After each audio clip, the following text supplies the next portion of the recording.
बांधकाम कामगारांच्या प्रलंबित प्रश्नांबाबत तातडीने निर्णय घ्यावा व बांधकाम कामगारांच्या नूतनीकरणाचे अर्ज 1 महिन्याच्या आत तपासले पाहिजेत या व अन्य मागणीसाठी लालबावटा बांधकाम व्यवसाय कामगार संघटनेच्या वतीने आज कोल्हापुरातील सहाय्यक कामगार आयुक्त कार्यालयावर विराट मोर्चा काढण्यात आला। मोर्चाची सुरुवात दसरा चौकातून झाली। शेकडो बांधकाम कामगार या मोर्चात सहभागी झाले होते। मोर्चानंतर संघटनेच्या वतीने सहाय्यक कामगार आयुक्त विशाल घोडके यांना मागण्यांचे निवेदन देण्यात आले। कोल्हापूर जिल्ह्यात कागदोपत्री बांधकाम कामगारांची संख्या मोठी असल्यामुळे नूतनीकरण संपलेल्या कामगारांना ऑनलाईन अर्ज केल्यानंतर प्रत्यक्ष कागदपत्र पडताळणीसाठी 6 ते 9 महिन्यांनंतरच्या तारखा दिल्या जात असल्याचे निवेदनात नमूद करण्यात आले आहे। पडताळणीनंतरही पुढील 6 महिने नोंदणी व लाभांचे अर्ज तपासले जात नसल्याने कामगारांना 2-2 वर्ष विविध योजनांचे लाभ मिळत नसल्याची तक्रार करण्यात आली आहे। राधानगरी, कागल, मुरगुड व गडिंग्लज तालुक्यातील कामगार सुविधा केंद्राच्या तारखा पूर्ण भरल्यामुळे तेथील बांधकाम कामगारांना नूतनीकरण करता येत नसल्याचेही निवेदनात म्हटले आहे। त्यामुळे या केंद्राअंतर्गत येणाऱ्या कामगारांना मंडळाचे कोणतेही लाभ घेता येत नसून त्यांचे मोठे आर्थिक नुकसान होत आहे। वारंवार कळवूनही नूतनीकरणाचे स्लॉट खुले करण्यात आले नसल्याचा आरोप संघटनेने केला आहे। मंडळाने तात्काळ नूतनीकरणाचे स्लॉट खुले करून प्रत्यक्ष पडताळणीच्या तारखा 1 महिन्याच्या आत द्याव्यात अशी मागणी करण्यात आली आहे। तसेच महाराष्ट्र इमारत व इतर बांधकाम कामगार कल्याणकारी मंडळाकरिता लागू असलेल्या सेवा हमी कायद्याची काटेकोर अंमलबजावणी करून मृत्यू लाभ 1 महिन्यात, नोंदणी व नूतनीकरण 60 दिवसात तसेच शैक्षणिक व इतर विविध लाभ 90 दिवसाच्या आत देण्यात यावेत अशी मागणीही निवेदनात करण्यात आली आहे। यावेळी comrade Bharma Kamble, comrade Shivaji Magdum, comrade Sandeep Sutar, comrade Ananda Karade, comrade Vikram Khatkar, comrade Kumar Kagale, comrade Ramesh Nirmale, comrade Ramesh Kamble, comrade Dashrath Kamble, comrade Bhagwan Ghorpade आदी संघटनेचे पदाधिकारी व बांधकाम कामगार उपस्थित होते।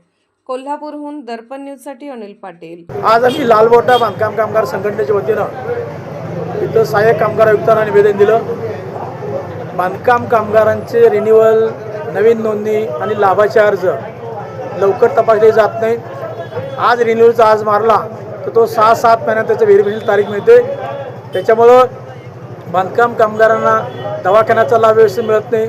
बांधकाम कामगारांचं रिन्युअल न झाल्यामुळं त्याच्या मुलाच्या शिष्यवृत्तीचा लाभ मिळत नाही, घरकुलाचे लाभ मिळत नाही आणि एकूणच सगळं सावळा गोंधळ कारभार या कार्यालयामध्ये आहे। सरकार म्हणतं बांधकाम कामगारासाठी आम्ही बांधील आहे, मात्र प्रत्यक्ष त्या जिल्ह्यातली कार्यालयातले अधिकारी बांधकाम कामगारांच्या प्रश्नाकडं चुकीच्या त्रुटी काढून दुर्लक्ष करतात, बांधकाम कामगार त्रास द्यायचं काम करतात। याच्या विरोधामध्ये आज आम्ही निवेदन दिलेलं आहे। जर या महिना अखेरपर्यंत कोल्हापूर जिल्ह्यातल्या लालबावटा बांधकाम कामगार संघटनेच्या सगळे अर्ज प्रलंबित अर्ज पूर्ण केले नाहीत तर आम्हाला या कार्यावरती प्रचंड असा मोर्चा काढावा लागेल।